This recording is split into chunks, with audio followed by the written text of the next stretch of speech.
He really had a foothold on like a whole You generation. need someone to sort of be a little edgier. Or you see him on the screen and you're going, wow, what is behind those eyes? It's just a true legend, and I'm one of the keepers of the legend. James Dean's life in 30 seconds. Okay, February 8th, 1931, 2:03 in the morning, he was delivered at home at the House of Seven Gables in Marion. Okay, lived there a few months, moved to Fairmount, and he was raised there till he was 18. Right after he graduated from high school, he got advice, go to New York, and so he goes to New York and starts getting bit parts on the new medium called television, and they were hungry for new actors, and so he got 33 parts in television series. Okay, he was in 3 Broadway plays, then he went out and made 3 movies in Hollywood. And you got to remember that his whole professional acting career was only 18 months. And then on September 30th, 1955, 5:45 p.m., he dies in an auto crash.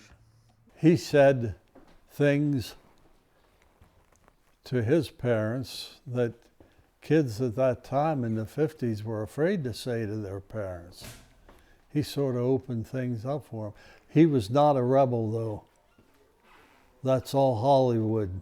Okay, James Dean's lasting appeal happens because everybody goes from childhood to adult, and when they cross that threshold of going into adolescence, the same fears, the same anxieties, the same anxious personality, everyone exhibits them.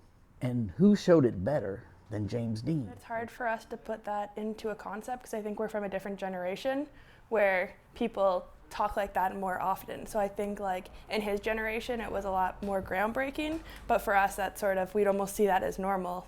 But if we had gone back in his time, it would have a lot bigger impact. So this is the effect that James Dean has on people.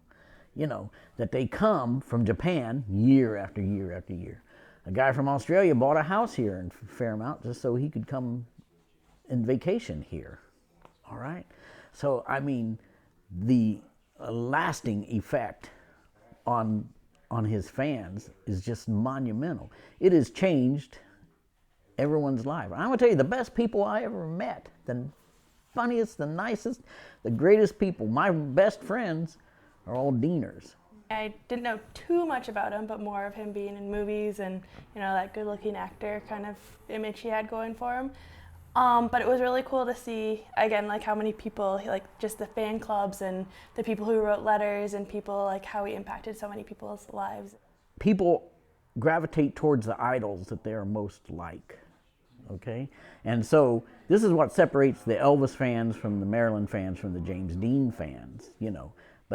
And the people, most of them that I know, who like James Dean, a little bit more artistic, a little bit more intellectual, a little bit more interested in life, just like Jimmy.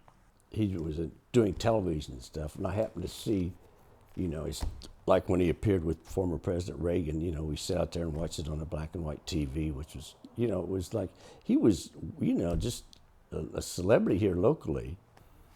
I think, well, one thing that stands out to me is there's a plaque over in this gallery, and it was thanking the drama teacher from this neighborhood who had inspired him and saw him as an actor and I guess pushed him to become who he is or help recognize his talent.